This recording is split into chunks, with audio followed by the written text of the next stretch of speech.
수요일 아침 반찬은 우리 이웃들과 함께 다양한 이슈에 대해 이야기 나눠보는 시간이죠. 오늘은 얼마 전 서울시의회가 9월부터 추진하기로 한 감정노동자 보호 조례안과 관련한 이야기 나눠보겠습니다. 한 조사에 따르면 서울시 소속 감정 노동자의 74.5%가 고객에게 비난과 욕설을 들었고 51.1%는 위협이나 괴롭힘을 당한 것으로 집계됐습니다. 이 같은 피해에도 불구하고 감정 노동자에 대한 서울시의 보호 체계는 미흡한 것으로 나타났는데요.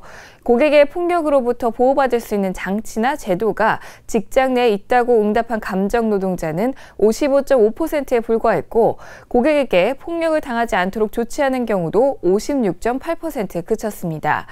따라서 서울시의회는 광역의회 최초로 감정노동자 보호에 관한 조례 제정을 위한 본격적인 연구에 착수해 9월경 조례로 발의할 예정입니다. 네, 감정노동자의 처우 실태와 보호 조치에 대해 얘기 나눠보겠는데요. 오늘 함께 얘기 나눠줄 두 분 모셨습니다. 마을미디어 창신동 라디오 덤의 진행자 조은영 씨와 은평 구립 청소년 문화의 집의 구태희 활동가 나오셨습니다. 안녕하세요. 네, 자, 감정노동자라는 말이 언제부터 많이 나오고 있어요. 여러 매체에서 이들에 대한 처우나 실태가 심각한 수준이다라는 식으로 또 많이들 나오고 있고, 실제로 저희 TBS에서도 120 다산 콜센터의 그 상담원들의 고충들에 대한 이야기를 많이 다루기도 했었는데, 이 서비스직에서 종사하는 분들이 대부분의 감정 노동자들인데 아무래도 친절을 우선으로 하기 때문에 자기의 감정을 내세우기보다는 이런 업무적인 친절을 위한 감정 노동을 하고 계신 거죠. 여러분들께서는 좀 이런 친절도, 저 같은 경우에는 좀 그런 서비스직에서 종사하는 친절하신 분들 가끔은 부담스러울 때도 있거든요. 친절하다고 보시는지 어느 정도라고 생각하세요? 저는 경험적으로 아주 친절하시다. 아주 친절하시다. 정말 대단하시다. 그렇게 생각을 합니다. 그래서 어떤 데 가끔은 그런데 그 친절함이 가면 같은, 이제 가면 같은 이제 매뉴얼대로 하는 그런 친절함 같이 느껴질 때 굳이 꼭 이렇게까지 해야 될까? 우리가 진짜 원하는 거는 예를 들어서 마트에서는 이제 필요한 물건일 것이고, 그리고 뭐 다산 콜센터나 이런 뭐 그런 곳에서는 우리가 정확한 정보를 원하는 거잖아요. 네. 근데 우리가 그 뭐 종업원 분들을 통해서 뭐 우리의 자존감을 높인다든지 힐링을 얻는 게 목적이 아니기 때문에 그냥 친절은 주목적에 맞는 응대 정도면 충분하다라고 그렇게 생각을 하고요. 그런 의미에서 봤을 때 지금의 친절도는 100점을 훨씬 넘친다.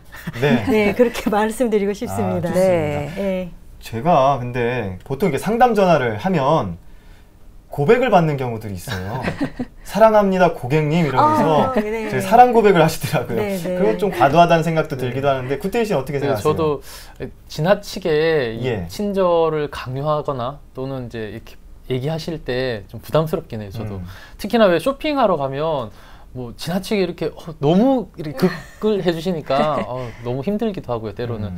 사실 저는 청소년 센터 일을 하잖아요. 근데 제가 일을 하다 보면 공공기관이다 보니까 아무래도 지역 주민들이 오셔가지고 이것저것 얘기를 하실 때가 있어요. 그럴 때 저도 나도 감정노동자인가? 이런 생각이 들 때가 있는데, 가끔 너무 황당한 경우가 있어요. 뭐 CCTV를 골목에 있는 걸 보여달라고 한다든지, 저희랑 아무 상관이 없는 건데도 와가지고 이제 요구하시는 거죠. 이게 공공기관이면 다 들어줘야 된다, 이런 얘기를 하시면서 저희가 이럴 때는 저 어떻게 해야 될까? 그렇다고 싸우자니 좀 답답하고 안 싸우자니 속이 답답하고 이런 그런 상황이 있습니다. 네, 우리나라 임금 노동자의 한 40% 정도가 감정 노동자라고 합니다. 그런데도 잘 생각해 보면 다들 한 번쯤 이 감정 노동자로 일한 경험이 있을 것 같거든요. 예를 들면 대학생 때 아르바이트로 접하는 일들이 대부분이 감정 노동자가 많잖아요. 조은영 씨도 이렇게 감정 노동자로 경험해 보신 적 있으신가요? 네, 그 질문 때문에 이제 과거를 쫙 돌아보게 되는데요. 네, 물론 있습니다. 저도 이제 대학교 때 이제 주유소에서 주유 아르바이트를 했었는데요. 주유소에서요? 네. 근데 이게 뭐 다양한 상황 대처 능력을 필요로 하는 건 아니잖아요. 그래서 그냥 뭐 딱 그 주유하고 그다음에 뭐 그냥 그냥 친절한 정도로 이렇게 이야기를 하면 되는 거였기 때문에 저는 그냥, 그리고 돌이켜 보면 지금보다 훨씬 더 이렇게 친절에 대한 요구 수준이 높지는 않았던 것 같아요, 그때는요. 그래서 그냥 주유 그냥 친절하게 사고 안 치고 잘 하면 되는 그 정도였기 때문에 경쾌하게 일을 했던 기억이 있습니다. 그렇군요. 자, 구태희 씨는 아르바이트 경험들 하면서 감정노동 해보셨어요? 사실 아르바이트를 저는 뭐 이렇게 응대하는 아르바이트보다는 주로 뭐 저는 마트 재고조사라든지 뭐 전단지를 붙인다든지 이런 거여서 특별히 네, 그런 건 없고 다만 강노동에 야간에 하는 그래서 시급을 많이 주는 그런 데만 하다 보니까 네, 별로 아직까지 저는 그런 걸 느끼지 못했던 것 같아요. 그러면 지금 활동가 일을 하면서 감정 노동을 하고 있는 것 같다라는 걸 느끼신 적이 있으시잖아요.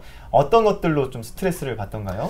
일단은 저희가 이제 처음에는 예를 들어 뭐 음식을 드신다거나 다시 이제 도서관에서 음식을 드시면 안 되니까 드시면 가서 얘기를 드리죠. 정중하게 얘기를 드리죠. 이러시면 안 되니까 그 식사나 뭐 음식은 2층 가서 드셔주십시오라고 얘기를 드리는데 들은 척도 안 하시는 분들이 있어요. 무시. 네, 일단 첫 번째는 무시죠. 무시고 몇 번을 얘기를 드려도 안 되는 경우가 있고요. 또 하나는 아까 얘기 드린 것처럼 뭐 저희와 전혀 상관없는 CCTV를 보여달라고 한다시거나 또는 센터가 생겨서 청소년들이 많이 생기니까 담배 피는 친구가 늘었으니까 이 동네 빨리 금연구역으로 빨리 만들어라는 그러니까 저희가 할 수 없는 그 민원들을 막 요구하실 때 너무 난감하고 이거 어떻게 될까 진짜 사실 좀 괴롭긴 해요. 그럴 때는.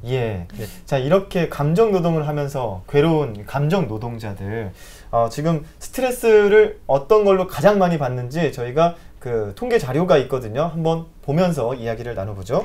네, 감정 노동자들이 가장 스트레스를 받는 경우가 무시를 하거나 반말을 할 때라고 합니다. 무려 40%를 넘었죠. 그 다음이 독촉이나 부당한 요구 시 스트레스를 받는다고 하고요. 또 그런데 또 제대로 된 법적 보호 장치는 없는 실정이라서요. 서울시의 경우에는 감정 노동자에 대한 보호 조례안을 내기로 했다고 합니다. 두 분은 이 같은 조례안에 대해서 어떻게 좀 생각하시나요, 조윤옥 씨? 저는 조례 제정 환영합니다. 그러니까 지금 서비스 경쟁이 굉장히 치열한 사회잖아요. 그러니까 이런 사회에서 이제 기업이 알아서 직원들을 이제 보호해주기를 이렇게 바란다는 것은 좀 낭만적인 생각일 수 있을 것 같고요. 그리고 또 감정 노동자들이 또 다수가 그 계약직으로 이렇게 고용 상태가 불안정하기 때문에 본인의 어려움을 이제 쉽게 호소하기 어려운 그런 면모도 있는 것 같거든요. 그래서 기업 전체가 다 이렇게 기업 전체에 적용되는 이제 구속력 있는 그런 기준이 있어야 고용주도 고용인도 이제 적절한 이제 친절 기준을 마련할 수 있을 거라고 생각해요. 그런 의미에서는 이제 조례 제정뿐 아니라 법률 개정도 반드시 병행되어야 될 것 같습니다. 그러면 구태희 씨는 어떻게 생각하세요? 저는 좀 생각이 다른데요. 일단 물론 이제 중요하죠. 감정 노동자를 보호하는 건 중요한데 사실 현재 서울시에서 조례를 추진하는 거는 조금 염려되는 부분들이 있어요. 뭐냐면 일단 상위법이 없어요.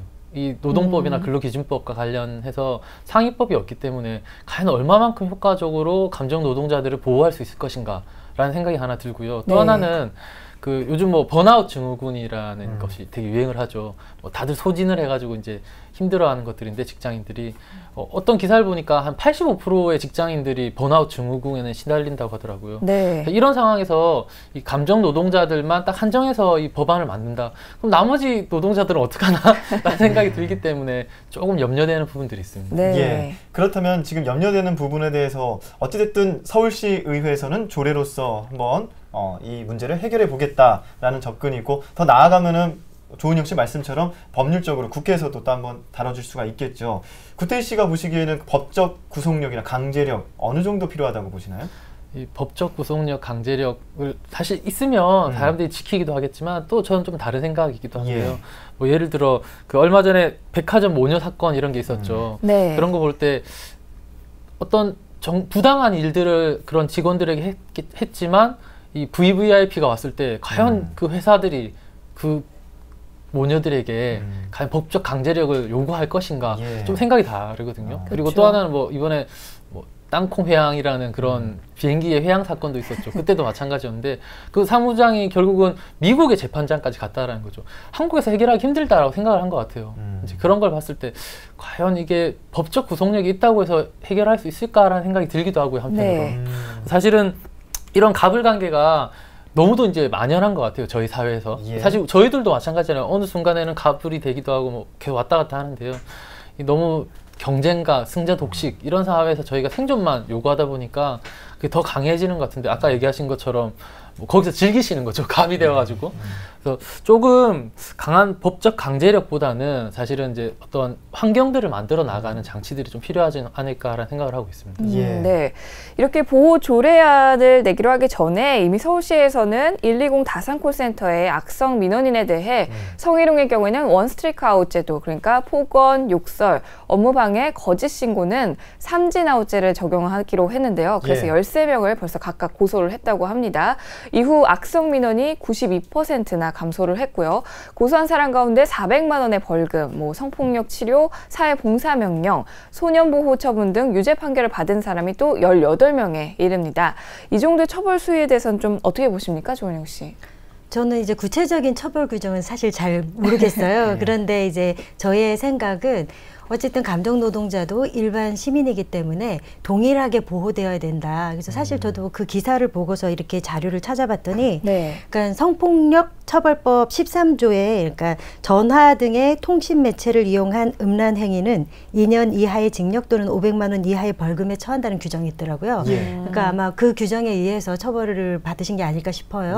그럼 동일한 기준으로 저는 대하고 보호해야 된다고 생각합니다. 120 다산콜센터에 이렇게 성희롱으로 고소가 된 사람만 해도 32명이라고 해요. 그 정도로 좀 심각한 수준인데, 자, 그러면 조은영 씨는 처벌 수위 어떻게, 구태희 씨는 처벌 수위에 대해서 어떻게 보시나요? 사실 처벌 수위가 적당하다 아니다는 저희가 판단하기 좀 힘든 것 같고요. 좀 법적 전문가들께서 만들어 주실 거라고 생각을 하고, 사실 저는 좀 걱정이 저희가 이제 청소년들을 많이 만나잖아요. 요즘 학교가 다 벌점제로 시행을 하거든요. 어떤 규칙이나 규율을 안 지키면 다 벌점을 부여해요. 근데 대부분 청소년들을 만나다 보면 이 벌점을 그냥 벌점 받고 말지. 근데 저는 혹시나 그 다산 콜센터에 고소가 되거나 이런 분들이 정말 재수 없어서 걸렸다. 그냥 이번에 한번 그렇게 벌금 내고 말지라고 생각하고 사실 좀 걱정이긴 하거든요. 그래서 그런 분들이 좀 변화될 수 있는 이런 것들이 필요하지 않을까라는 생각이 좀 들긴 해요.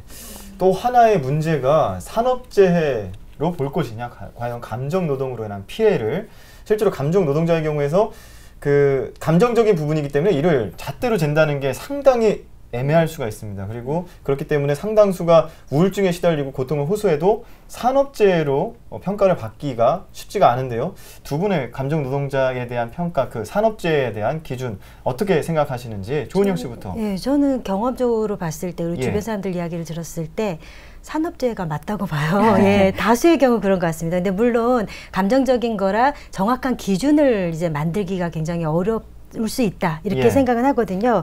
근데 우리가 실제 생활에서 그 감정 노동자의 스트레스 수준이 굉장히 높고 정신 건강과 이제 육체 건강까지 이어지는 고통이 있다라는 걸 우리가 알기 때문에 그거를 안다면 이제 힘들어도 기준을 만들어야 되죠. 그러니까 덴마크 같은 경우에는 이미 이제 노동환경법에서 이제 노동환경 평가가 의무화되어 있는데요.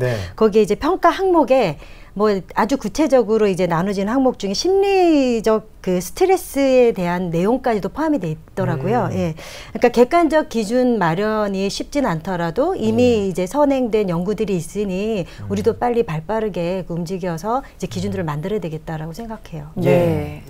저 같은 경우는 저도 이제 같은 의견이긴 해요. 감정 노동자로 산업재해로 봐야 된다고 생각을 하는데 좀 어려운 문제이긴 하죠. 이걸 어떻게 규정 지을 것인가가 어려운 건데, 제가 찾아보니까 2011년도에 안전보건공단에서 이 감정 노동에 따른 직무 스트레스 예방 지침이라는 게 나왔더라고요. 그래서 그런 것들을 좀 활용하면 좋지 않을까라는 생각이 또 들고, 또 하나는 지금 최근에 얼마 전에 법이 바뀌어서 안정성 평가라는 것들을 하고 있어요. 근로자들의 어떤 환경에 있어서 안전과 관련된 것들을 미리 사업주가 준비를 하고 예방을 해야 되는 이런 이제 법적 근거가 마련되어 있는데, 이제 거기에 감정 노동자도 포함이 되어야 되는 거죠. 어떤 감정적인 환경들, 고객과 응대하는 부분에 그런 것들이 포함되면 좋겠다는 생각이 들고요. 또 하나는 미국에서는 이미 83년도에 이 델타 항공 승무원들을 대상으로 해서 이렇게 어떤 교수가 실험을 하셨더라고요. 그래서 감정에 대한 어떤 이 개념화를 시키셨던데, 저희도 빨리 그런 연구들을 좀 해서 이 준비가 되면 산업재해로 인정할 수 있지 않을까라는 생각이 듭니다. 네, 그렇네요. 이 같은 감정 노동자가 스트레스를 받는 데는 그만큼 또 우리 소비자의 태도에도 문제가 있는데요. 감정 노동자를 대하는 시민들의 태도에서도 좀 고쳐야 할 점이 있습니다. 이 폭언에 대해서 범죄라는 사실을 좀 인식하지 못한다는 또 생각도 들고요. 고객으로서 불만을 표시하는 게 당연한 권리라고 생각을 하시는 분들이 많아서 이게 어느 수위까지가 합당하다고 보시는지 기준이 있을까요? 저는 그러니까 감정 노동자라는 차별 없이 그냥 상식에 따른다 이렇게 그런 기준으로 봤으면 좋겠다라고 그렇게 말하고 싶고요. 그러니까 우리가 사실 우리 일상에서도 사람의 성격이나 상황에 따라서 굉장히 다양한 기준으로 우리가 이렇게 그 기준을 갖고 있잖아요. 그래서 화가 날 상황이면 화를 내야 되고, 그다음에 이제 우리가 정당한 이제 보상을 요구해야 될 때는 또 따져야겠죠. 그런데 우리가 뭐 그래도 동일하게 욕설이나 막 폭언이나 아니면 무슨 뭐 폭행을 한다든지 아니면 그 성희롱을 한다든지 업무를 방해하는 거에 대해서는 우리가 법적으로 보호하고 그걸 하지 않기로 사회적으로 약속이 되어 있잖아요. 그건 동일하게 감정 노동자에게도 적용돼야 된다고 생각을 하고요. 그리고 무엇보다도 우리가 이렇게 세운 기준을 우리가 단지 돈을 지불하는 고객이기 때문에 어겨도 된다라고 생각하는 그런 문화는 없어져야 된다고 그렇게 생각합니다. 그렇죠. 네, 저는 도덕적 기준이라는 건 사실 천차만별이잖아요. 이게 사회적 합의에 의해서 만들어지는 건데 일단은 이런 얘기들을 많이 나눠야 되겠죠. 많이 나눠서 좀 사회적 합의를 이끌어내야 될 거라고 생각하고요. 일단은 사실은 그 감정 노동자들을 대할 때 그렇게 폭언이나 무시나 이런 욕설들이 사실은 심각한 범죄라는 사실들 또는 위험한 일이다라는 걸 좀 인식을 해야 될 거라는 생각이 들고요. 사실 그런 저는 주변 환경에 우리 사회가 너무 어떤 다양성의 이해나 뭐 인권에 대한 거 또는 평화적 감수성에 대한 훈련들이 너무 부족하지 않나라는 생각이 들고요. 그런 좀 훈련들을 어릴 때부터 계속 해 나가야지 사람들을 대할 때 기본적인 배려인 거잖아요. 그런 것들을 할 수 있을 거라고 생각해요. 네. 두 분 다 옳은 말씀을 해주셨고요. 참 정말 사회적으로 이게 분위기가 조성되지 않는 이상은 법률적으로 뭔가 강제력을 띈다는 데는 한계가 있을 거라는 생각이 듭니다. 또 한편으로 그 감정 노동자에 종사하는 사람들이 대부분이 여성이기 때문에 더 이런 문제가 심각하게 발생할 수 있다. 특히 성희롱 같은 경우에는 그게 더 심각해질 수가 있는 부분이겠죠. 이 점에 대해서 어떻게 보시나요?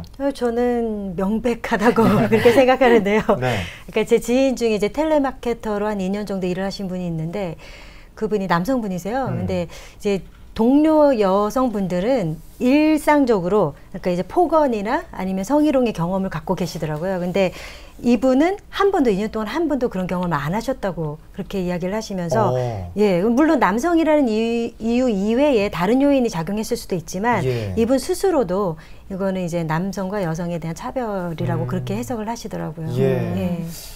구태희 씨는 어떻게 보세요? 네. 아무래도 여성분들이 더 잘 아실 거라고 생각하는데 아마도 저도 이제 그냥 추측하건데 남성보다는 여성이 훨씬 더 많을 거라고 생각은 하고 있고요. 저도 청소년센터 일을 하다 보면 가끔 이렇게 민원 제기하러 오시는 분들 보면 제가 나가면 아무 말 안 하시는데 여직원이 나오면 센터장 나오라고 하고 넌 빨리 들어가라고 하고 이렇게 일단 무시하시고 넘어가는 경우가 많아요. 그런 거 볼 때 아직까지 우리나라의 이 여성들에 대한 편견 또는 무시들이 아직까지 너무 많다라는 생각이 들긴 하고요. 저는 한편으로 가끔 이 직장 내 성희롱 관련된 이런 법안들이 있잖아요. 이게 직장 내에서만 한정지을 게 아니라 좀 이렇게 근무 환경 안에서도 그런 것들을 좀 적용을 많이 확대해가지고 그런 일이 절대 안 일어나도록 해야 될 거라는 생각을 하고 있습니다. 네, 그 진상 고객이 있잖아요. 근데 진상 고객들에 대해서도 이 감정 노동자들도 좀 더 적극적으로 대응을 하면 어떨까 이런 생각도 좀 들거든요. 이런 점에서 기업들의 서비스 교육에도 좀 문제가 있는 건 아닌가 이런 생각도 드는데 어떻게 생각하시나요? 그러니까 전 서비스 교육에 그러니까 그 서비스 종사자의 의무 그리고 뭐 서비스 테크닉 뭐 이런 거와 더불어서 또 한 가지로 이제 자신을 보호하는 권리와 그다음에 어떻게 그 보호할 수 있는지에 대한 테크닉을 가르쳤으면 좋겠다는 생각을 하고요. 그리고 또 중요한 게 이 고용인뿐만 아니라 고용주도 좀 교육을 받으셔가지고 어쨌든 우리나라 이제 서비스업의 이제 문화를 이끌어가야 되시는 분들이니까 그 서비스와 사람에 대한 이해를 좀 넓히는 게 새로운 문화를 선도하시는 데 도움이 되지 않을까 그렇게 생각해요. 저는 이제 친구가 CS 관련된 교육을 하던데 보통 CS 교육하면 뭐 커뮤니케이션, 잘 웃는 방법 뭐 이런 것들만 교육을 하더라고요. 좀 아쉬운 게 왜 그 근로 환경에서 노동 환경에서 이런 대처하는 방안 이런 것들은 없을까라는 생각이 좀 들긴 했었고요. 또 하나는 아까 이제 그 고용주들 뭐 이런 사람들 얘기를 하셨는데 사실 이게 개인의 문제가 아니라 직장 내의 문제다라고 기업의 문제다라고 좀 인식을 해야 될 것 같고요. 그런 기업 안에서 이런 환경들을 좀 만들어줘야 될 것 같아요. 그래서 쉬는 시간이라든지 또는 뭐 좀 휴식 공간 또는 상담 센터를 운영한다거나 뭐 그런 고충들이 있을 때 풀어낼 수 있는 환경들을 기업에서 만들어야 되지 않나라고 생각하고 있습니다. 예. 또 사회 전반적으로도 감정 노동자에 대한 갑질을 최대한 자제하는 것이 좋겠죠. 그러려면 어떤 분위기가 조성돼야 된다고 생각하시는지 조은영 씨부터 답변해 주실까요? 제 아는 분 중에 식당을 운영하시는 분이 있는데 이제 원래 봉제 일을 하시다가 새로 개업을 하신 거예요. 근데 가장 어려운 점을 이야기를 하실 때 역시나 갑질인데요. 그렇게 지역에 그런 분들이 많으시대 오셔가지고 나한테 잘해라. 내가 지역 유지다. 그러시면서 야야 하신대요. 예, 그래가지고 그분은 그렇게 생각을 하신다고 하더라고요. 그러니까 이분이 다른 곳에서 대우를 못 받으시니 여기에 오셔서라도 대우를 받고 싶어 하시는구나 생각하면서 네네 이렇게 역지사지로 받아주시는군요. 네, 그러니까 그렇게 다른 방법이 없으니까 또 이제 그렇게 이제 생각해서 마음의 평안을 위해서 그렇게 생각하시는 것 같아요. 그 이야기를 들으면서 제가 생각한 게 우리 사회가 이제 스트레스가 굉장히 많은 사회인 건 분명하잖아요. 그래서 사람들이 이제 다른 곳에서 내가 의리됐을 때 그 스트레스를 품고 있다고 해결 못하고 이제 내가 좀 만만한 대상이라고 생각될 때 그때 그걸 폭발시키고 이러는데 근데 결국에는 내가 이제 분노를 그 사람에게 막 폭발을 시킬 때 그 사람은 또 더 분노를 폭발시켜서 그게 돌고 돌아서 결국엔 나를 겨냥하고 우리 자식들을 겨냥하는 분노가 될 거라고 생각하거든요. 그래서 이거 어떻게 보면 굉장히 무슨 뭐 마음을 수련합시다 막 이렇게 들릴지 모르겠지만 실제로 우리가 살면서 많이 느끼는 거잖아요. 내가 분노를 표출하면 그게 분명히 돌아서 나에게 돌아오는 경험을 많이 하기 때문에 그러니까 이 부분을 우리가 내가 다른 데서 힘드니까 여기에서라도 왕대접을 받겠다라는 그런 생각으로 가지고 갈 땐 우리가 해결책이 없다. 그러면 돈이 많은 그러니까 예를 들어서 이렇잖아요. 우리가 고객은 왕이다라고 얘기를 했을 때 그 말은 뭐겠어요? 그러면 이제 그 고객에게 이제 그 대우하는 종업원은 신하다란 말이 되잖아요. 그러니까 왕과 신하라는 게 이 민주사회에서 이제 존재하게 되는 거고 그리고 더군다나 돈을 지불하는 사람은 왕이 되고 이제 돈을 받는 사람은 신하가 되는 그 구조가 계속적인 스트레스를 만들고 이제 그게 돌고 도는 분노가 될 거라는 생각이 들면서 그러니까 우리가 그런 문화보다는 내가 여기서라도 왕이 되겠다라는 문화보다는 그냥 친구나 그냥 이웃이나 이런 단어가 훨씬 편하지 않나요? 네, 그렇게 좀 됐으면 좋겠어요. 네, 왕과 신하 정도만 돼도 괜찮을 텐데 왕과 노예가 되는 상황이 벌어지면 정말 심각해지는 거겠죠. 네, 구태희 씨 정리해 주시죠. 얼마 전에 이제 백화점 계산대에 갔더니 지금 마주하고 있는 이 근로자가 당신의 이웃이거나 가족일 수 있습니다라는 문구를 본 적이 있는 것 같아요. 사실 저희 주변에 살펴보면 지인들이나 또는 친인척들 보면 뭐 한두 명씩 꼭 있거든요. 감정 노동자들이. 지금 요즘 뭐 서비스업이 워낙 많이 있다 보니까 그런 것 같은데요. 누구나 이제 나의 가족이라 생각을 하시고 사실 오늘 이렇게 어디 나가시면 카페라든지 이런 데 나가시면 정말 친절하게 감사 인사 한마디 또는 정말 고생한다 한마디 하면 정말 감동받지 않을까요? 저희도 마찬가지라고 생각하거든요. 저희도 그냥 서로에게 그 위로와 감사 인사들이 이 지나치게 감정 노동자들에게 대하는 이 한국의 어떤 폭력적인 상황들을 좀 더 줄일 수 있지 않을까라는 생각을 합니다. 그래서 오늘 한번 시청자 여러분들도 마찬가지고 다 같이 한번 실천하는 의미에서 감사의 인사 그리고 위로의 인사 한번 해보면 어떨까 합니다. 알겠습니다. 자, 자신의 자존감을 높이기 위해서 이렇게 무리하게 갑질을 하는 경우도 있다고 하죠. 하지만 상대방에게는 자존감을 또 역으로 상처를 줄 수 있는 상황이 될 수 있기 때문에 나는 어떤 갑옷을 입고 있나 한번 다 같이 생각해보는 시간 가져보면 좋을 것 같고요. 우리 서로 그럼 감사하면서 맞춰볼까요? 네, 오늘 말씀 고맙습니다. 네, 감사합니다.